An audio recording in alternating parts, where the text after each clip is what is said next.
welcome back to the fourth and final episode of my series, 40 Lessons at 40.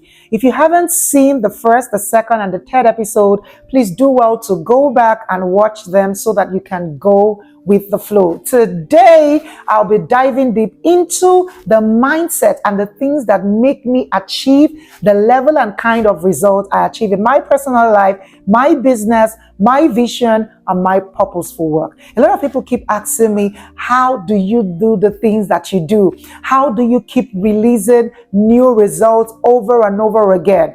And that gets me to lesson number 31. Your mind is your greatest asset after God. I'll say it again. Your mind is your greatest asset after God. When I discovered this powerful principle, I began to heavily invest in my mind. Everything that you do is as a result of how your mind has been conditioned. And your conditioning is as a result of your experiences. So what is the lesson here? Deliberately curate powerful experiences for your mind to leverage on. This is what I have done to enable me create the kind of results I create in my life and in my purposeful work, my vision, and my business. Another recurring question I get is, how are you this confident? And sometimes when I hear that question, I just chuckle and I say to them, we are all confident. Every single human being is confident.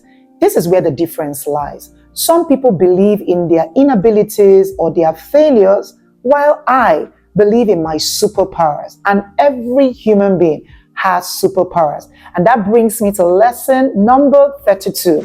Leverage your strengths, amplify your strengths, and demystify your weaknesses. Every one of us has something going for us, including you listening to me. There is something that you do so well. There is a future that you have that is outstanding. Leverage it. Stop announcing your weaknesses. This was such a powerful lesson for me. Immediately I began to amplify my strengths and lean into my superpowers. Whoosh! My confidence went 100x. And you can do the same for yourself. And that brings us to lesson number 33, which is toot your own horn. If you are great at something, talk about it. If you've mastered something, talk about it. If you have results in your field, talk about it. It is not pride. It is self-awareness. And whenever we shrink back from speaking about our accomplishments, our wins, our results, our expertise, I usually attribute it to false humility. You want to be the loudest speaking about your expertise and what you can do. And that brings me into the next, which is lesson number 34. Failure is not an end, but a detour. And I know that sounds cliche, but trust me, that has been a major life lesson for me.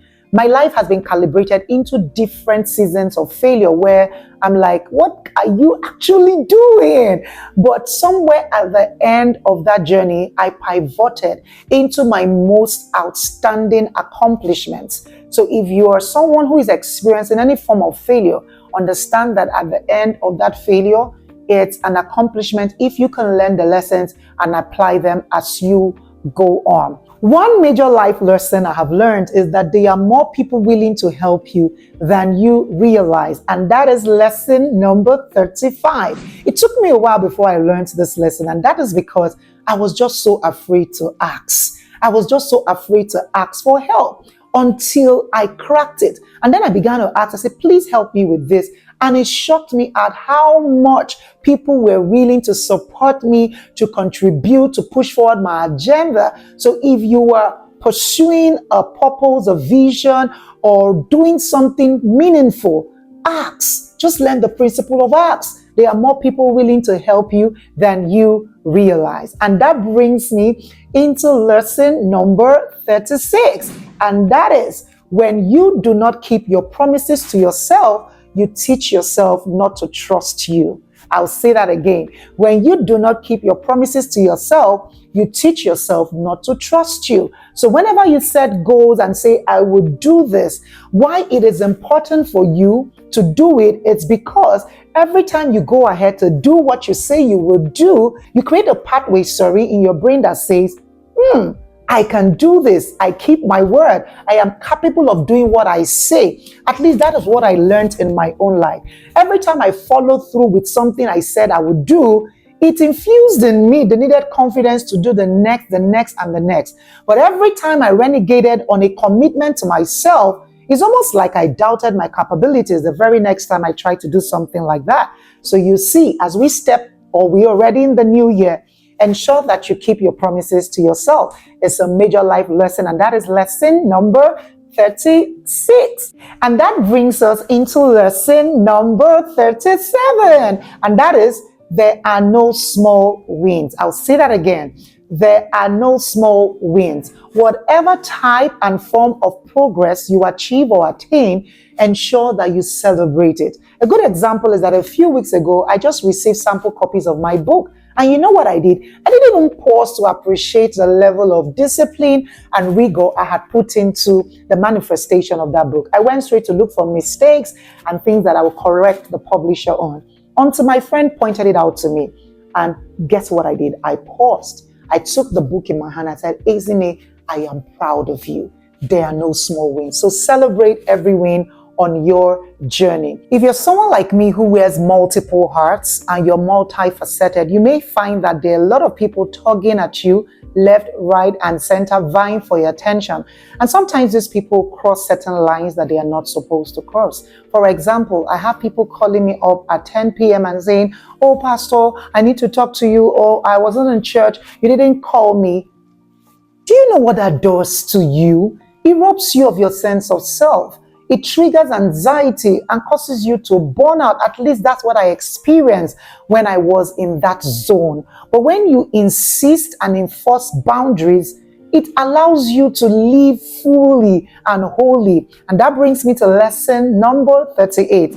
Boundaries is a form of self-respect. Respect yourself enough to insist and create boundaries around your life. It not only allows you to be more and do more, it also allows you to respect yourself for who you are. And that brings us into lesson number 39. And this one is so powerful. I learned it from one of my mentors, and it says that honor is a door opener. I have deployed this lesson in my life over and over and over again, and as I speak to you, it is still opening multiple doors. Be not forgetful about how people have helped you, elevated you, spoken about you, and just made your journey of life easier. Speak of their goodness. Call them and tell them, I appreciate you. Speak about them on social media. Let the world know how much they mean to you and how much they have been instrumental to your progress and your advancement. And here we go. We finally hit lesson number 40. Yay! And that is, whatever you do, take action. I'll say that again. Whatever you do, take action. Do not hide behind the facade of, I want to get clear, or I'm waiting to get clarity. So here's what I've discovered. You do not gain clarity when you are static. You gain clarity when you're in motion. So whatever promise you've made to yourself this year, whatever goal that you've written down, instead of waiting to get clear, go ahead and do. Somewhere along the line, clarity will meet you halfway. I am rooting for you. I hope you have gained a lot of wisdom from my 40 lessons at 40, and I hope to see you at my 50th with my 50 lessons at 50. Thank you for staying with me. But before you go, do me a favor. Click the link below, subscribe, like, and share. It was fun having you here with me. Until next time, it's bye-bye from me.